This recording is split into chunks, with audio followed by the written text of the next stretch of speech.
Notre pays est en guerre. Je vais nous poser la question, nous tous qui sommes ici, qui d'entre nous ici peut accepter que son enfant qui vient de terminer soit l'université, soit les humanités, aille à Kamina faire la formation militaire pour défendre le pays? Personne n'enverra son enfant, justement parce que nos militaires ne sont pas bien payés. Et nous tous ici, nous allons dire que c'est gâcher l'avenir d'un enfant, l'envoyer faire l'armée. C'est inexplicable pour un pays en guerre. Ici, je me rappelle que lorsque le Japon frappa les États-Unis à Pearl Harbor, les Américains furent mobilisés. Chaque dignitaire du régime à l'époque envoyait un enfant faire les services militaires. Les ministres, les députés et autres. Et voir les enfants qui étaient refusés dans les services militaires, beaucoup se pendèrent parce qu'ils estimaient qu'ils étaient humiliés le fait qu'ils n'étaient pas acceptés dans les forces armées pour aller défendre leur pays. Et chez nous, nous-mêmes hommes politiques, nous ne savons pas envoyer nos enfants faire l'armée pour protéger notre pouvoir. C'est très grave parce que notre budget pose déjà problème. Je ne veux pas aller dans des... Je vais rester dans les chiffres, monsieur le Premier ministre. Je vous fais une proposition. En fait, certainement, nous allons, je vais revenir à l'ECOFIN. Mais accordez-moi une minute seulement, je vais aller dans les chiffres que le budget nous a donnés. Monsieur le Premier ministre, en ce qui concerne le fonctionnement des institutions, vous y avez alloué 261 milliards 532 millions 945 588 francs congolais. Nous vous proposons la réduction de 30%. Et en ce qui concerne les frais de fonctionnement, le FCIR et autres, vous y avez alloué 791 milliards 525 millions 821 811 francs congolais.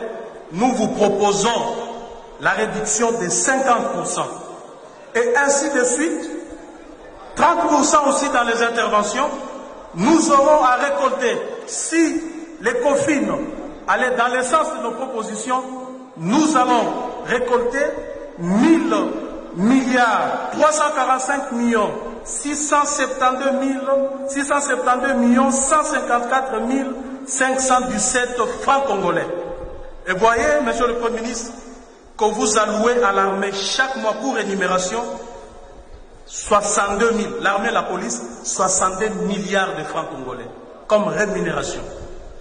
Avec cet argent, il est possible que nous puissions doubler de 62 milliards à 130 milliards de francs congolais le mois pour l'armée et la police.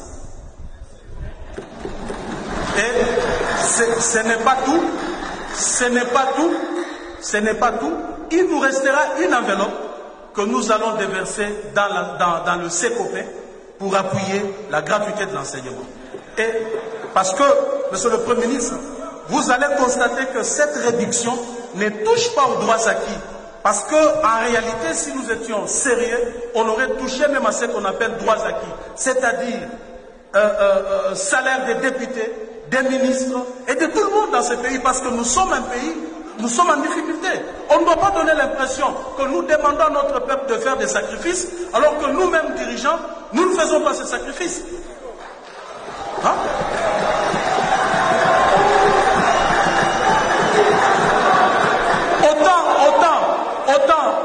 Autant tout le monde fait les sacrifices, nous demandons au peuple de faire le sacrifice, nous devons prêcher par l'exemple. Nous devons accepter qu'aujourd'hui, ce qu'un ministre touché hier soit divisé par deux. Nous devons accepter que ce qu'un député touché hier soit divisé par deux.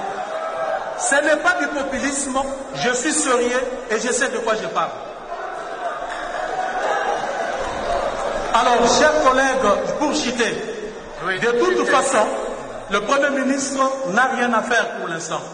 Parce qu'il a déjà déposé ses projets de budget. C'est nous qui en sommes maintenant le maître. Parce que nous pouvons faire de ce projet de budget tout ce que nous voulons. Et ici, je voudrais bien m'adresser aux collègues de l'Est. Vous qui êtes en proie à l'insécurité, vous qui souffrez avec nous, bien entendu, vous qui venez régulièrement ici, arborant des pancartes, voulant sécher des plénières, que l'occasion nous est donnée maintenant de corriger ces budgets. L'occasion nous est donnée de corriger ces budgets et de revoir le tout de fond en comble, de manière à doubler, voire même tripler, le budget de l'armée et de l'éducation. Merci beaucoup, honorable président. Merci, collègue.